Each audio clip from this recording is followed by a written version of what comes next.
Bueno, vamos a empezar a proponer algunas alternativas para transformar este modelo económico. En concreto, quiero hablar de alternativas en dos ámbitos, en el ámbito de la sostenibilidad y en el ámbito de las alternativas a un sistema financiero que muchas veces acaba siendo cómplice de conflictos y de ocupación de territorios.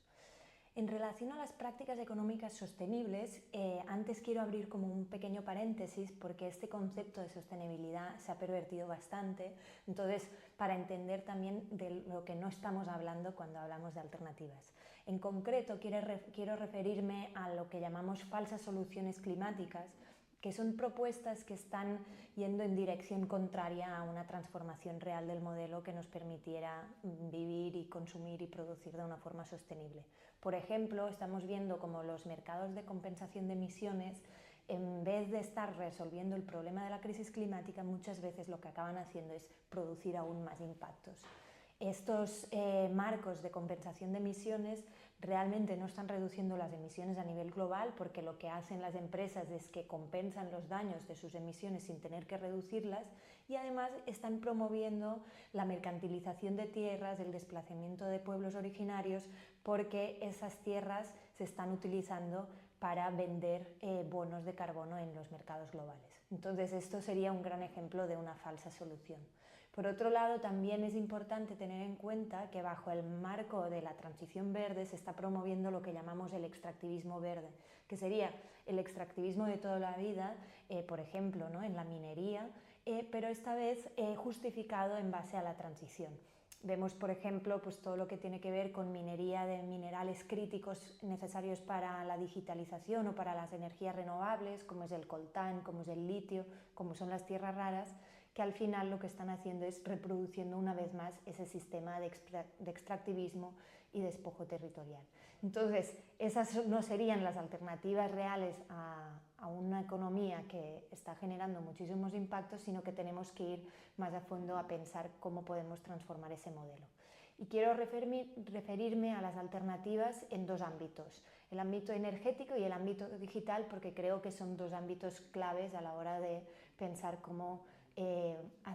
cómo avanzamos en una economía más sostenible. En el ámbito energético me parece muy interesante la propuesta que hacen desde la Xarxa por la Soberanía Energética, la Red por la Soberanía Energética en Cataluña, que ellas proponen un modelo de transición energética basado en 5 principios. El primer principio que plantean es el de la democracia, entendiendo que necesitamos definir entre todas cuál es la energía necesaria y cuál es el modo de producción de esa energía, para que esta producción energética responda verdaderamente a necesidades sociales y no a los intereses del mercado. En segundo lugar, hablan del control social de los medios de producción, hablando, por ejemplo, de la gestión pública o la gestión comunitaria, de todo lo que tiene que ver con el sistema energético, para poder hacer factible esa democracia de la que hablamos. En tercer lugar, hablan de la sostenibilidad y aquí apuestan claramente por las energías renovables y por unas energías renovables adaptadas a cada territorio, tanto a sus características como a las necesidades sociales. En cuarto lugar, hablan del decrecimiento energético, planteando que necesitamos reducir todos los consumos que se puedan, obviamente sin tocar el bienestar social y los propios ecosistemas. Entonces, hablan de reducir el consumo en todos aquellos sectores que están produciendo y consumiendo sin realmente generar un bienestar para la población. Y por último, hablan de un modelo energético que tenga un arraigo en los territorios y que sea descentralizado. Es un modelo básicamente centrado en energías renovables que se pueden distribuir en el territorio, que pueden ser mucho más localizadas y que por tanto pueden realmente adaptarse al entorno y garantizar una transición hacia un nuevo modelo energético. Un ejemplo concreto que está sirviendo para materializar estos principios son las comunidades energéticas, que hay muchísimos ejemplos en toda Europa, pero también en otras partes del mundo. Estas comunidades energéticas están poniendo en práctica una transición energética basada en la comunidad, en lo comunitario. Son comunidades en barrios, en pequeños municipios que están impulsando su propio autoabastecimiento energético y están, por tanto,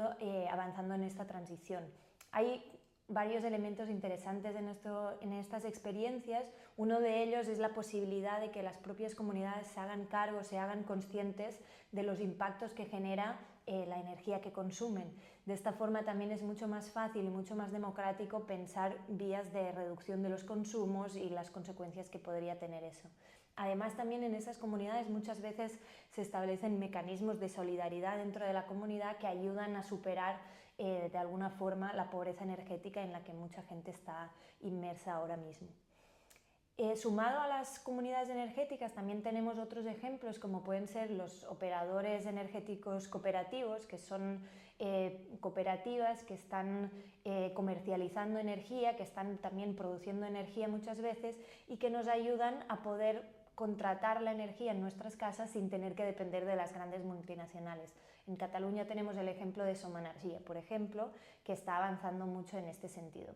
Y es muy importante eso porque Endesa, que sería la gran multinacional que suministra energía, electricidad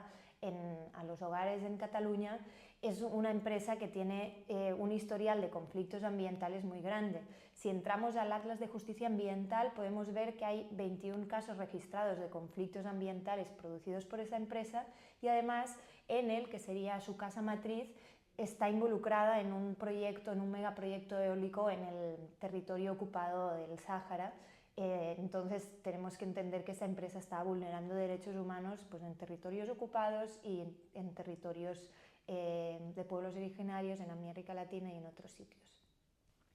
Por último, quería hablar también de las alternativas en el sector digital, porque este sector está siendo identificado como un sector clave para la transición, aunque realmente lo que avanza la digitalización en términos de descarbonización de la economía, de reducción de emisiones y demás, es muy pequeño porque tenemos que tener en cuenta que el sector digital también tiene una carga material, un consumo energético muy alto. Entonces, por un lado es importante, ¿no?, desmontar esa idea de que todo lo que se digitaliza ayuda en la transición y por otro lado también tenemos que ver qué está pasando con las grandes tecnológicas, con las grandes empresas que hay detrás de todo el mundo, de todo el mercado de la digitalización. Por un lado, hay muchísimos conflictos detrás de este sector, ya sea el extractivismo que decíamos antes, ¿no?, de minerales necesarios para los dispositivos electrónicos, que por ejemplo el coltán extraído en la República Democrática del Congo pues está produciendo muchísimos conflictos ahí. También el acaparamiento de energía y de tierras que producen los centros de datos que sostienen, ¿no?, materialmente todo eso que entendemos como la nube digital. Y por último también es importante empezar a tener en cuenta toda la explotación laboral que se da tanto en los procesos de extractivismo como también para alimentar los algoritmos, ¿no?, todas las personas que están trabajando para hacer que todas esas aplicaciones funcionen, que son personas que trabajan normalmente de forma deslocalizada, con muy pocos derechos laborales y con muy poca capacidad de organizarse. También es muy importante entender que estas grandes tecnológicas muchas veces están siendo cómplices de conflictos y de ocupación de territorios. En concreto, en el caso del genocidio en Palestina, la relatora de Naciones Unidas, Francesca Albanese, en su informe sobre la complicidad del sector económico en el genocidio, nombra varias empresas del sector digital.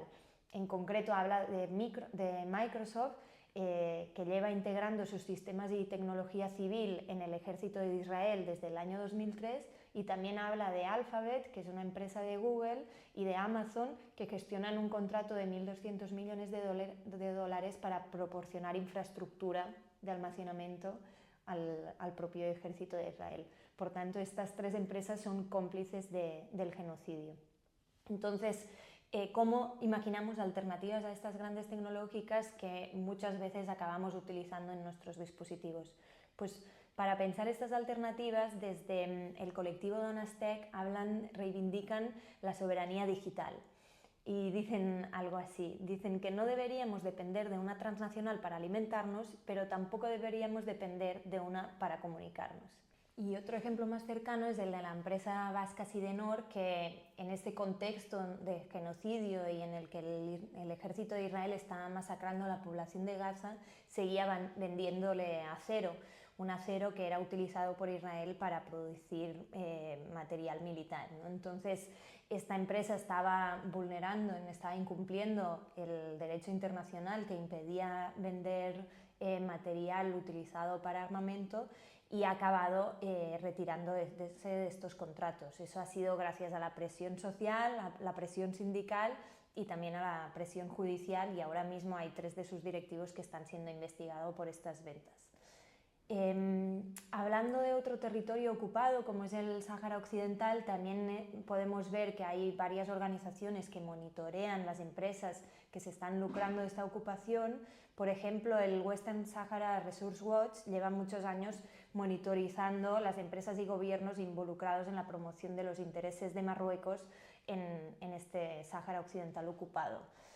Han conseguido varios éxitos, entre otros en relación al fosfato, que es uno de los materiales que Marruecos está vendiendo y que está extrayendo de forma ilegal de estos territorios ocupados, y hay varias empresas que ya han dejado de importar ese fosfato por la complicidad que podía suponer en la vulneración de derechos. Más allá de estos ejemplos concretos de empresas que se lucran, ¿no?, de la ocupación de territorios, también podemos ver que como hay otras campañas que lo que están llamando es a dejar de colaborar con las empresas financieras que financian armamento, que financian ejércitos, que financian los conflictos. En concreto, la campaña Banca Armada, por ejemplo, lleva más de 20 años monitorizando las inversiones de las entidades financieras españolas en el sector armamentístico y también promoviendo alternativas como pueden ser la banca ética y la banca cooperativa. Estos bancos éticos y cooperativos nos aseguran que nuestros ahorros dejan de estar promocionando, ¿no?, la industria militar. También es importante que no solo sea una alternativa de uso individual, sino que también podamos promover que las administraciones públicas, que las universidades también se pasen a este sector de la banca ética y cooperativa y dejen de colaborar con entidades financieras que son cómplices de la vulneración de derechos humanos.